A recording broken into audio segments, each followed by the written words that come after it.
we're more than just a beautiful bag. We're also helping empower women and including the women that purchase the bags, that wear the bags. We want them to feel authentic. We want them to feel empowered. We want them to feel their best. And generally they do, because one of the biggest things that we get told is I get stopped so much when I wear this bag, more than any other bag I own. And that's how it all started. You're listening to Customer Growth Sessions, presented by Intergrowth, where we talk through strategies to help up-and-coming e-commerce businesses bring in more customers. I'm your host, Pat Ahern. Let's jump in. All right, listeners, welcome back to the latest episode of Customer Growth Sessions. Today, I'm thrilled to have on Brianna Raich, the founder over at Banda Bags. Brianna, welcome to the show. Thank you so much for having me. I can't wait to jump in. Can you start out by giving us an overview of what Banda Bags is? What do you guys do over there? So, Banda Bags, we are more than just a handbag company. I believe that we're also a socially conscious movement helping to empower women, the artisans in particular that work for us, that create the bags in a handcrafted nature. So, we're preserving not only a culture coming from Indonesia, their beautiful embroidery that was dying out that we helped revive, but we're empowering the women in the process by giving them a livelihood. So they get their own sewing machine, they can work on their own time, they can support their families, they can go to school. And I think a lot of people need to be aware that in many developing countries, actually in so many countries around the world, women do not have the same opportunity as men, or they just don't really have many opportunities at all. And they can be put into prearranged marriages if their family, is poor, and that's something that we're helping to prevent. We're stopping that. So I like to say that we're more than just a beautiful bag. We're also helping empower women and including the women that purchase the bags, that wear the bags. We want them to feel authentic. We want them to feel empowered. We want them to feel their best. And generally they do, because one of the biggest things that we get told is I get stopped so much when I wear this bag, more than any other bag I own. And that's how it all started. Is I bought a bag from an artisan and everyone was stopping me. So you've got the best of both worlds, to feel good, to look good. And we feel very proud of what we've been doing over the past 11 years, helping to empower women all around. It's a beautiful ripple effect of empowerment. I love it. I love it. I found your founding story to be so cool. So, Brianna, can you give us an overview? How did you get started with this business? So I am a traveler at heart, a nomad, and I often find myself in places that are off the beaten path. I like to go the traveler route versus the touristic route. And so I was in this area of Indonesia, not once, but twice. I went and it was just a beautiful place that offered great waves and surf. I was there. And then I went back because I was doing a docuseries about natural medicine and healing, and Indonesia is also filled with that. So I was there and purchased some bags from the artisans. And well, it's just like one artisan that I met, and that was it. And I just went on my way and I was using my bag, and so many people would stop me because they were just like, these bags are incredible. And I'd be like, sorry, it's from a remote area of Indonesia. And then unfortunately at that time, my docuseries ended up not working out, along with like a relationship. Everything was just, my life was like, what do I do with my life? And I was walking with my bag somewhere down the street, and somebody like ran across the street and stopped me and like, oh my God, I will buy that bag off of you. It's so amazing. And then just this light bulb went off and I was like, gosh, this is every time I wear this bag, I get stopped. Like, maybe I should just go and like see what happens, start a side business or something, like just go. And that was in 2014. And I got like my tax return and I moved there. Well, not moved there yet. I just went over there, and that's how it all started, little by little. It was, Amazing. yeah. I love it. The quarter life crisis ends up resulting in the business that becomes your full-time job. That's always such a fun story. Yeah, and it did, and never looked back. Never thought I would be here. It's really, truly like amazing how your life can, you never know what can happen. So from there, you move, well, what ends up being moving to Indonesia, obviously starting out with travel plans that get extended a little bit. But from there, what I found so interesting is you decided when you were selling the bags initially to actually incorporate a business in Indonesia. I think a lot of entrepreneurs would have said, oh, let's set up a business in the United States. It's a territory that I know a little bit better. Can you talk to us a little about, obviously, every country is going to be unique, but can we talk a little about what the experience was like actually starting a business outside of the US very broadly? Well, if you are a, like I said, nomad, thrill seeker, off the beaten path type of person like I am, I thrive in these situations of unfamiliarity, discomfort in a way. Like I love discovery. So that would be the first thing I think that you need is to have that ability to be uncomfortable, to be okay in the unfamiliar, and to have that ambition, right? Like to be able to go forward with not having any support because I did not have any support. That's the first thing. And I would say that I had to go there, obviously, because I only had the reference of one person that I found, this artisan. And when I went back, it was like, okay, where do I go? Where do I find these people? Like, I'm just going on a whim here with my bag. And like, how can I find where these are being made? So that was also, again, that's something, it's an adventure, it's discovery. And those are things that I like. You have to have that in you, I think, first and foremost, to start a business outside of your own country, outside of the US. It's like the cojones to go and do it. So I would say that like there's no paperwork, there's nothing, bureaucracy, you just go.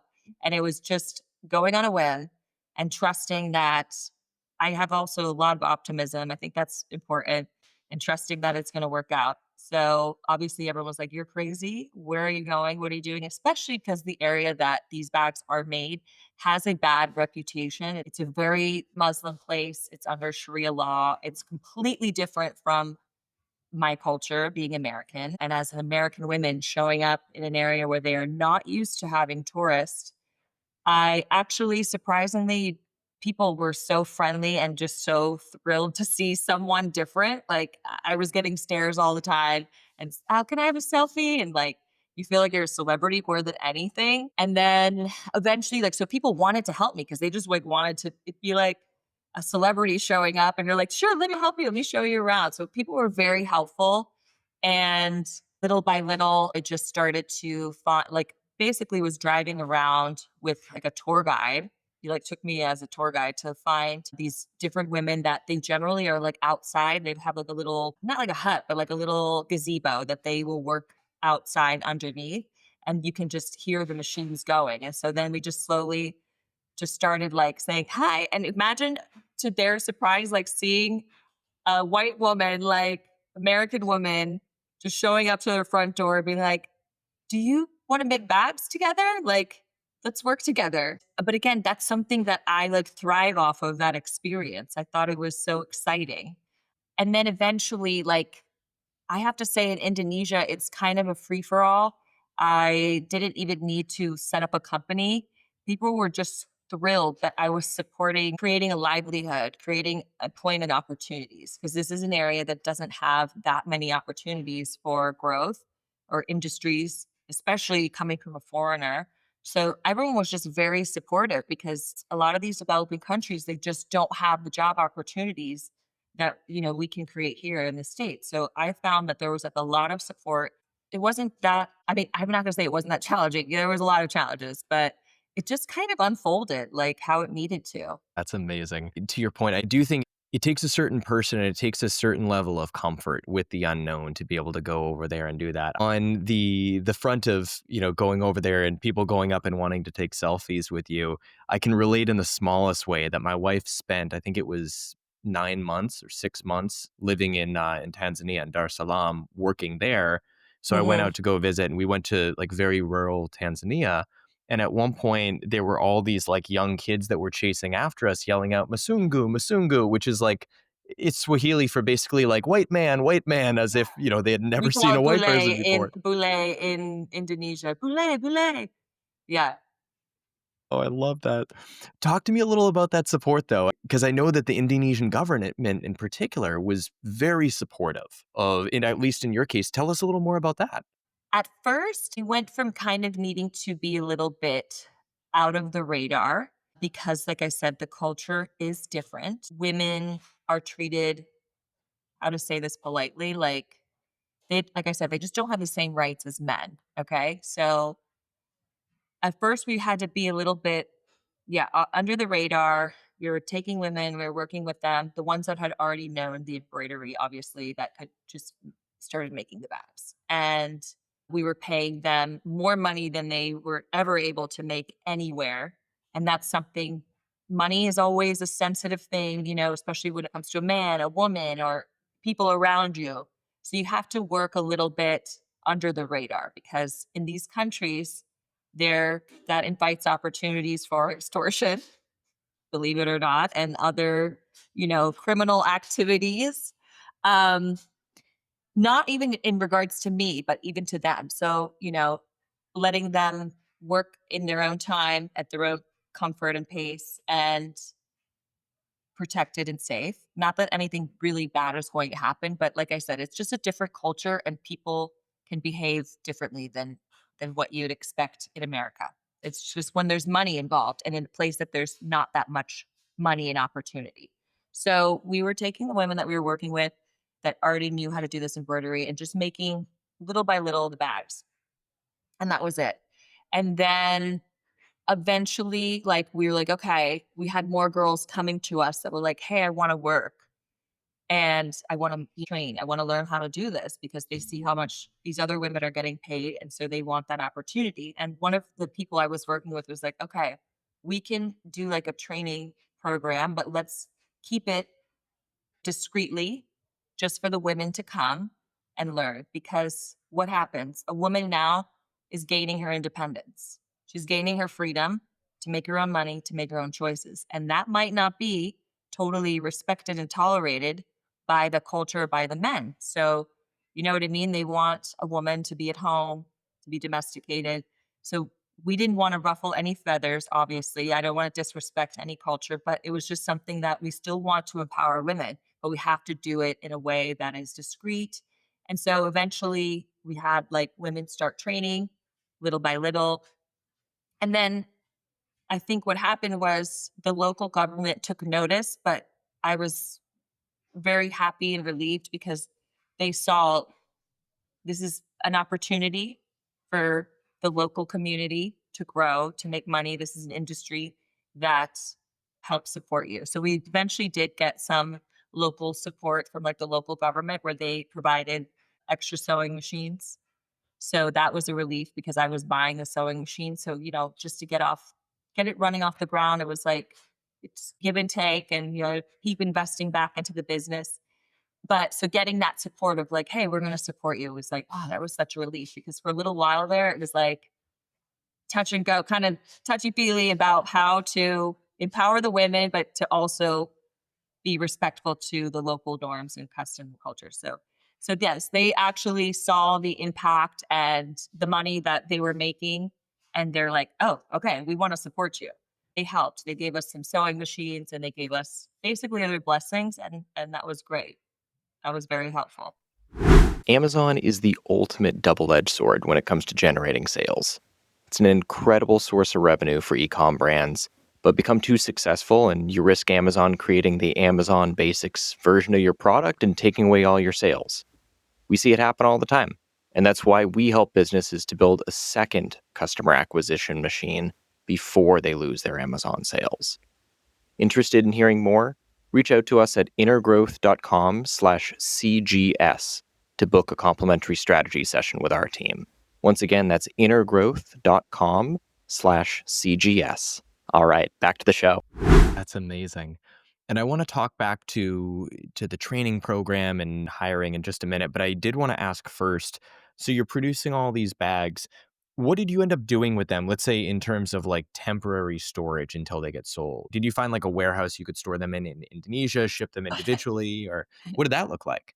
It's just funny to remember this now because this is 10 years ago and to think about the journey of how the origins. But at that time, keep in mind, this is a very rural area. Like, as you know, going to Tanzania, like, you don't have the same infrastructures, not even the same logistics available to you. There's no trucking company. It's like had a guy on a bed shack on a motorbike, like carrying like tons of bags. I have a photo of him with all these bags, like coming off the side of the motorbike and in the back. So we rented a house. We just had a house. And actually, I lived in that house with my husband. Well, we weren't married yet, but that was another thing. We had to say we were married because in that culture, you cannot be with somebody in the same house, like male and female, if you are not wed. So we were in that house, living in a rural Indonesia. We didn't even have proper running water and no air conditioning. Like it was tough. It was very tough. And that's why I stress you have to be okay with discomfort in order to sometimes cross these barriers to make it, being in a rural area, so to speak. So yeah, we rented a house and then we just started getting the bags little by little. And then at that time, we set up the Shopify site and all that stuff. And like, this was really, I'd say, in kind of the pioneer days of Facebook advertising and businesses online. It wasn't that big in 2000. This was 2015 at this point. And so we were just plugging away, setting all that up, getting little by little, like all the women make the bags from their home. So I don't have a factory. This is not a controlled situation where it's under one roof. It's like you have to go to their homes, pick up the bags, hope that they finished them, hope that they had okay with electricity or the storm wasn't too big or all those different variables. But I think that's what makes us who we are. It's that we empower the women to work from home and we love that. And I take beautiful images of them, working from home. So yeah, and they would just come to the house and then pray for an order. And then when we started to get orders, that was like, wow, so exciting. And then we would pack the boxes, myself and then another helper. And then at that time, we were just shipping directly to the customer from Indonesia. Yeah. And that's basically origins, all while It's living amazing. in a very rural neighborhood and home without running water. Oh man, how fun. Well, so jumping back, let's talk a little more about the training program that you set up. And in particular, what stood out to me is you mentioned, you had all these women who were showing up at your door saying, "Hey, I want to be able to make these bags as well." Especially, being a culture that you didn't grow up in. I'm curious, one, what were maybe some of like broadly, what were some of the cultural differences that you found on the work and the hiring front that surprised you? And then two, how did you go about yeah, and let's go hypothetical numbers. Let's say 20 women show up and they're knocking at your door saying, "Hey, we want to make bags for you," but you can only hire two of them. How did you go about figuring out like, hey, which two women are going to be really best suited for this? I would say that was tough, obviously. First of all, I don't know why, but Indonesia, like I don't know what the answer to this is, but like for some reason, Indonesians are incredibly artistic. There's so many different handicrafts and artisan made goods from that country. Like there's just this innate ability for craftsmanship, number one. At that time, I guess it was, first of all, if that girl's mother or relative had a machine, that was kind of the question. Like, does someone in your family have a machine? Because I couldn't buy a machine for every person at that time. And like, we're talking about the beginning. So if that person had mom or auntie or grandma that had the machine, then that was kind of your shoe in. Then you could start. And then we had one gal that would like go to their house and train them and help them. And then when they started to obviously create this, I don't even know, I can't even sew a straight line. And here, like, it was quite quick, to be honest, how they pick it up. And that's why I feel like there's this like innate ability for craftsmanship. And so then they were just, learning with their relatives' machine, and then they would get their own machine. Now, that's not to say if someone didn't have a machine, they couldn't do it, but this is the beauty about Indonesia is, and especially in this area, there is such a tight knit community. Like everybody knows everybody, everybody's supporting everybody, whether it's watching the kids while this person works. So there really wasn't like someone was like, oh, I don't have access to a machine because they knew somebody that did. And if they had the drive, and that was something I needed to see, okay, they have the drive to go after it and find, oh, I can find someone that has a machine. That's important. You need to know that these people that are going to be working from home on their own time, that they're going to have that initiative. You always want that with anyone that you're going to hire, that they take the initiative. So they say, well, my mom doesn't have a machine, but let me ask, my neighbor. And that shows that they're willing. So you want that person to work for you. They're willing, they're ambitious, they're, self-motivated. It's very important. Okay, this is 10 years ago, so it's hard for me to remember all the details, but it was something like that, they just have the access, and then they would get their own eventually when they were able to do the embroidery. And that's how it just kind of started. Like, so the training program was not something that we had a big center where they go to learn. It was like, okay, we have to just work with the resources we have and the individuals that can help them. And then that's where it all slowly, it took a while, obviously, slow fashion, small batch, everything took quite some time to get it in a process. And yeah, it was an adventure, to say the least. Absolutely. So I'm curious, when you look back in hindsight, is there one or maybe two things that stand out to you that you think running the business from Indonesia were significantly more challenging, let's say, than it would have been if you were to have run it from the US, or vice versa? Were there these incredible benefits you got out of it that you never would have dreamed of getting running a US based business? Well, obviously, the talent of creating like a paddle wheel sewing machine does not have electricity. So you're using your feet to generate the movement, but then that creativity to do everything freehand, because they do it freehand. I just don't think I would be able to find that in America. This is a traditional embroidery, a traditional handicraft that's been passed down for probably like 100 years, something like that. It's whenever the Singer sewing machine was invented, so the 1800s, right? So this is something that's coming down, like it's just passed down generation to generation, and so I feel like that innate ability was like already there, and I just don't think you could find that in America. But obviously, work ethic, that's something that was a struggle working in Indonesia. They are very relaxed, very laissez-faire. They just have different values than we do when it comes to work and when it comes to their free time. And I've learned a lot to actually slow down, because I'm practicing what I'm preaching here. Like, slow fashion means everything is slowed down. And I remember at one point, as sales were we were starting to get noticed, had like a celebrity that bought a bag. And then obviously there was demand for the bags, and I didn't have the bags available. And so I was like, okay, if you can make more bags, like, you know, you're going to make more money. And they'd be like, well, but for what? And I was like, well, so you can buy whatever you want. So you can send your kid to the best school, or, there's so many things that you need a lot of money for. And they're like, but then I have to work more.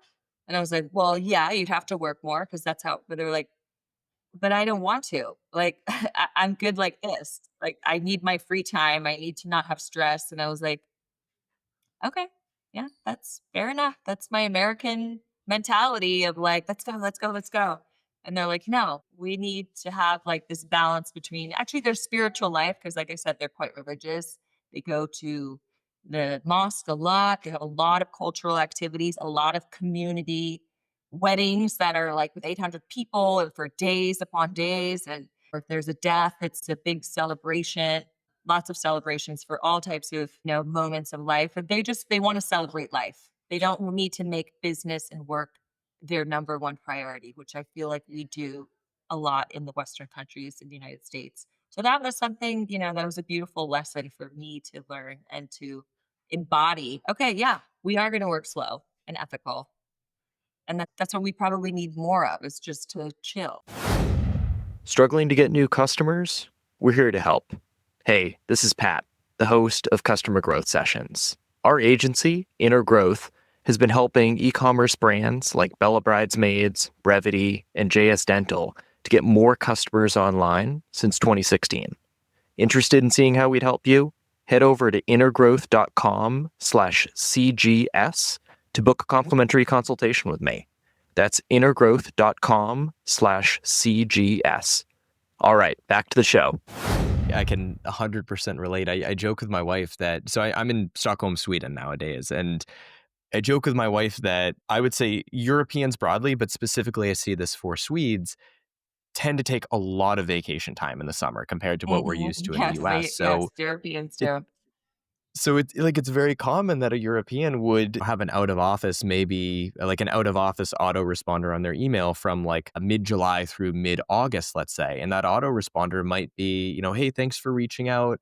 I'm out of the office for these 4 weeks. If it's anything urgent, I don't know, figure it out. Like, I'll be back in Yeah. 4 weeks. And, in the US, by comparison, it's so common that Oh, we would have like this someone would be out of like, office that says like, hey, I'm leaving 2 hours early on a Friday. However, I'll be accessible like via my phone. If you want to text me, if you want to call me, I can pick up the phone, in this limited time right. capacity. And You can I still wish, reach me on my cell phone, and I'm never actually away from anything. I'm still available. Yeah, absolutely. that's true. But I love that. It's cool. It sounds like you've been able to take away a lot from that better work-life balance that comes into play over there. Right. Yeah, totally. It put a lot of things into perspective. It would have been helpful though, as a business owner to have had more bags at that time when, there was just a big surge of demand. But, it is what it is. You just got to roll with the punches. That's life. Absolutely. You touched upon the idea of slow fashion. I want to ask you a little more about that. First, give us some context. What is slow fashion and why do you push for it so heavily? Why do you believe in slow fashion? Well, slow fashion, I think number one means it is ethically made and produced, because the difference on the other end of the spectrum is fast fashion, where there's new looks being released so quickly. Maybe even you see on the catwalk what's trending, what's fashionable, and 2 days later, you've got someone like Zara or H&M or those big, conglomerates, big fast fashion brands that are they're dropping that look 2 days later. Actually, I've heard that they were even banned from fashion shows because they were just recreating someone's, very expensive designer look for a fraction of the price so quickly. Their logistics are insane, to be honest. I don't know how they do it, but so they're creating new drops and new looks all the time. And what does that create? The buyer wants to be switching out clothes often and get the latest trends and stay on top of the trends. But now let's go back to a worker that is behind the manufacturing of that outfit. So that outfit is very cheap, right? You can buy some things for $5, $6 even, shirts that are very inexpensive, which great as a consumer, we're like, yay, like I can afford everything I want. But at what cost? At what price? Well, we know that these industries are responsible for modern day slavery. There was reports of labels with help, you know, help thing, like help, literally help me being sewn into the back label. There was a lot of people suffering with terrible working conditions, being worked to the bone, and that's in China and different parts of Asia, many different countries, because they have factories everywhere. And so these poor people are just being worked to the bone, being paid nothing in terrible working conditions, all so that we can enjoy, to stay on trend, to have the hottest looks. I mean, is that really worth it? So slow fashion means we don't release new drops and new looks every week so that the consumer can just keep consuming and then the worker is to keep working. And we also promote that the women I work with, they work from the comfort of their own home. They work on their time. They're empowered. They're not being driven to modern day slavery. So I can feel good that what I'm producing is creating an impact versus creating an impression, really. That's oppressive. Just so those CEOs and owners, I mean, Amancio Ortega is the owner of Zara, and he's, I think, in the top 10. He's a billionaire. He's one of the richest men on the planet.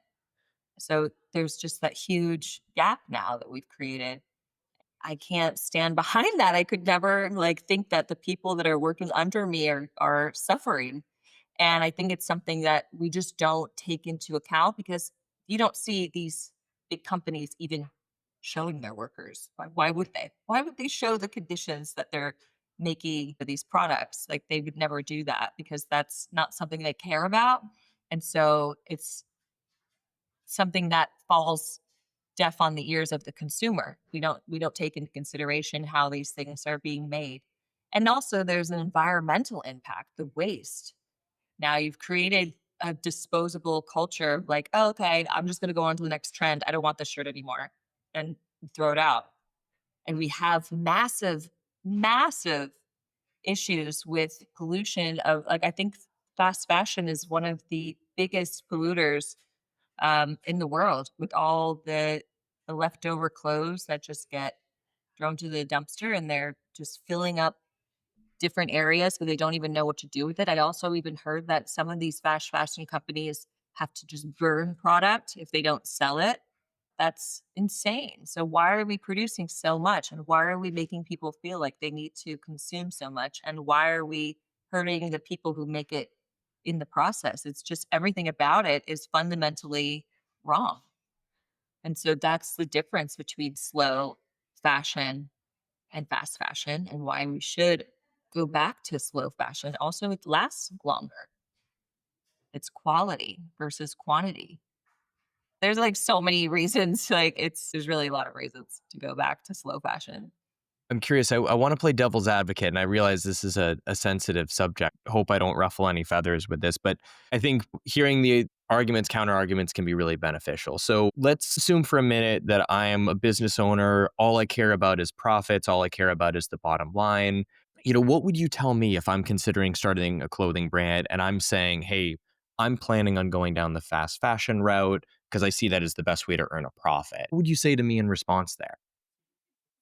Okay, yes, I understand the benefits of using a factory that can pump out your items very quickly, but that doesn't guarantee that it's going to be good quality and that you're not going to have. There's a lot of factories that do promise you a lot and then they don't deliver. You have a lot of issues with the quality control. You also then have to deal with customers complaining about not the quality being there.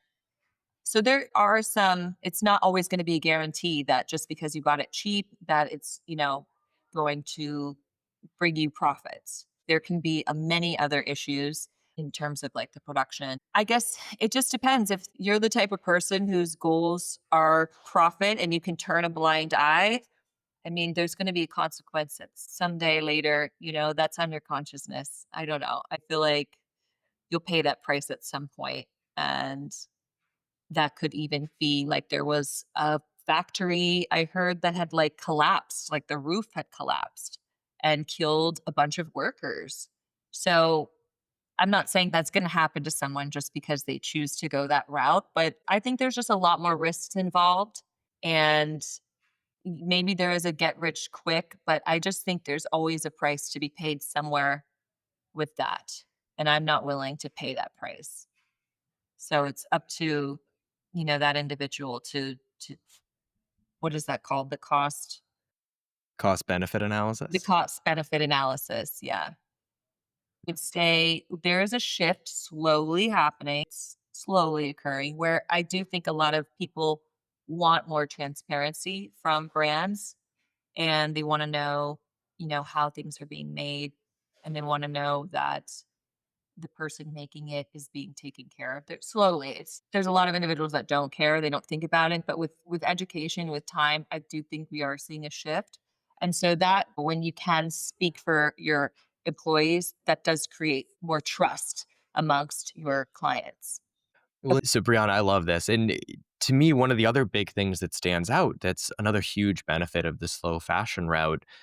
Think about everything that you and the team have done to help empower these women in Indonesia that you're working with right now. I would assume that a lot of these women have this extreme level of loyalty towards you and towards the Banda Bags team.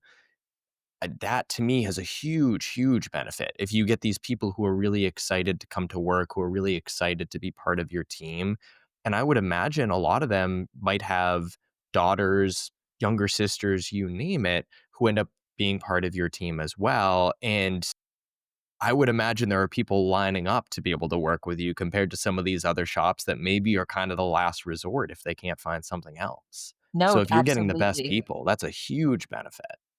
Yeah, so employee retention is very high in my business. I have some of the same people that are like not the artisans, but my core team has been with me since day one for 11 years because I pay them very well. I take very good care of them, and they know that this is an ongoing opportunity for them. And along with the artisans as well, because we had our moments where I, being the American, was like, come on, let's make more, let's do more. And there was that adjustment period. And then now I give them, free reign to work how they want.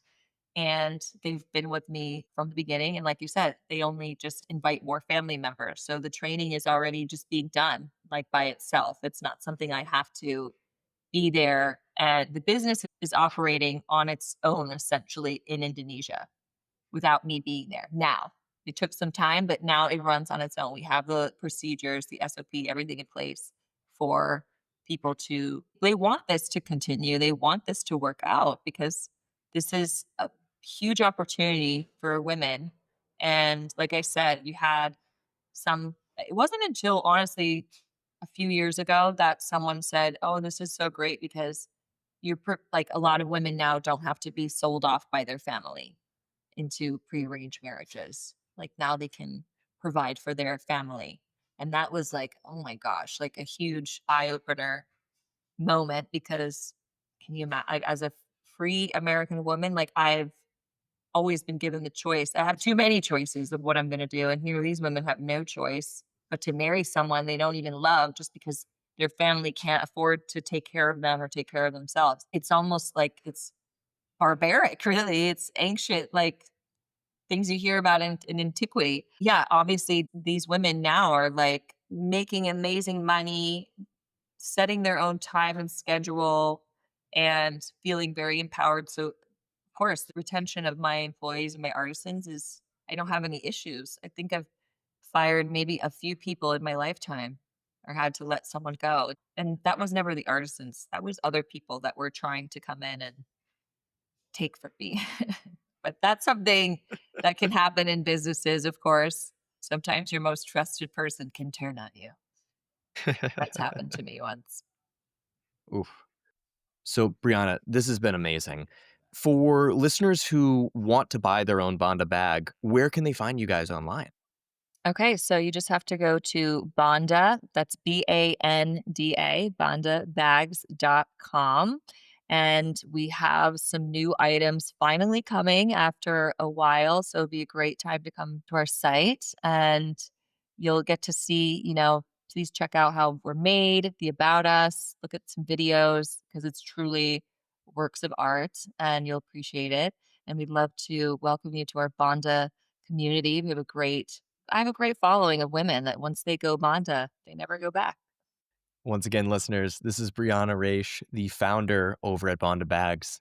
Brianna, thank you for coming on today. Oh, thank you so much for having me. I really enjoyed this. Thanks for tuning in to Customer Growth Sessions. If you found it helpful, subscribe and give us a review. It helps us to grow the show. Looking for more SEO guidance on how to grow your business? Contact us at intergrowth.com/estimator or email me directly. You can reach me at pat@intergrowth.com. That's all for today. We'll see you again soon.